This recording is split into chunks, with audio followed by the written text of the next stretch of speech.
Hello বন্ধুরা, আমি রিমিস ব্লগে তোমাদের স্বাগত জানাই। বন্ধুরা, আজকে আমি যে প্রোডাক্টটা রিভিউ দেবো সেটা হচ্ছে পার্ক ড্যানিয়েলের ক্যাস্টার্ড অয়েল। এটা একটা প্রিমিয়াম ক্যাস্টার্ড অয়েল। এটা হচ্ছে 100% pure and natural cold process oil, solvent free একটা অয়েল। আর আজকে আমি তোমাদের যে প্রোডাক্টটা দেখাচ্ছি, এটা প্রোডাক্ট কোয়ান্টিটি হচ্ছে 100 ml, 100 ml হচ্ছে প্রোডাক্ট কোয়ান্টিটি। আর এটা কিন্তু made in India product, proudly made in India product. বন্ধুরা, আজকে আমি যেই ক্যাস্টর অয়েলটা দেখাচ্ছি এটা প্রাইস হচ্ছে 175, 175 টাকা। আমি এটা লোকাল মার্কেট থেকে কিনেছি, এটা আমি ডিসকাউন্টে কিনেছি। লোকাল মার্কেটে এটা আমার কাছে নিয়েছিল 150, মানে 175 টাকাটা আমার কাছে নিয়েছিল 150 টাকা। আর এটা হচ্ছে একটা প্লাস্টিকের জার, এটা কিন্তু কাঁচ নয়, দেখলে হয়তো মনে হচ্ছে কাঁচ, কিন্তু এটা প্লাস্টিকের। আর এটা এরকম ভাবেও খোলা যায়, কিন্তু আমি এটাকে এইভাবে ইউজ করি। আর এটা কিন্তু নিতে হয় খুবই কম, কারণ এত এটা মানে থিক অয়েল। দেখো বন্ধুরা, এটা কিন্তু সহজে অ্যাবজর্ব হয় না। যদি অনেকটা নিয়ে নাও তাহলে কিন্তু খুব ইরিটেশন হয়, কারণ এটা প্রচন্ড থিক একটা অয়েল।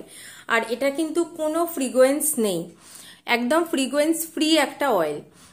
এবার আমি তোমাদের বলে দিই যে পার্ক ড্যানিয়েলের ক্যাস্টার্ড অয়েলটা বা ক্যাস্টার্ড অয়েলই তোমরা কেন ইউজ করবে, ইউজ করলে কি কি বেনিফিট আছে, কি প্রবলেম হতে পারে, কারা ইউজ করবে। তো এইটা মেন ওমেন বোথ ইউজ করতে পারে, নারী পুরুষ সবাই এটা ইউজ করতে পারে। যাদের হেয়ারটা ভীষণই পরিমাণে ড্রাই হয়ে গেছে, স্প্লিট এন্ডস হচ্ছে, হেয়ার ফল হচ্ছে, হেয়ারে কোনো গ্রোথ নেই, হেয়ারে কোনো গ্লো নেই, তো তারা এটা ইউজ করতে পারে হেয়ারের জন্য।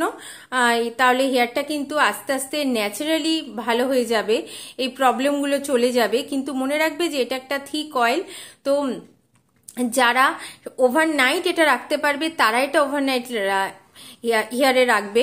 আর যারা এটা ওভারনাইট রাখতে পারছো না তারা এটা শ্যাম্পু করার আধ ঘন্টা আগে, মানে 30 মিনিট আগে হেয়ারে ইউজ করবে, তারপর শ্যাম্পু করে নেবে। যারা ওভারনাইট রাখবে তারা সকালে উঠেই কিন্তু শ্যাম্পু করে নেবে।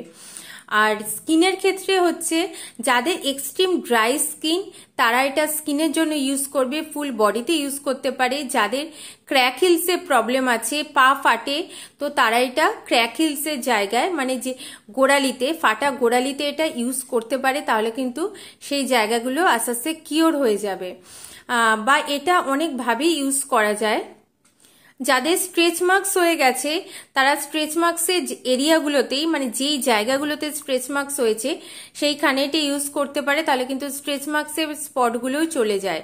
বা স্যান ট্যান হয়ে গেছে, ক্যাস্টার অয়েলের প্রচুর গুণ আছে, প্রচুর ভাবে এটা ইউজ করা যায়, যে যেরকম ভাবে ইউজ করবে।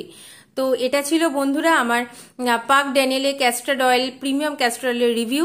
তোমাদের যদি রিভিউটা ভালো লাগে প্লিজ আমার চ্যানেলটা সাবস্ক্রাইব করো, বেল আইকনটা অলে প্রেস করে দিও, একটা লাইক দিয়ে একটা শেয়ার করো। পরের দিন আসবো বন্ধুরা, আমার সঙ্গে থেকো।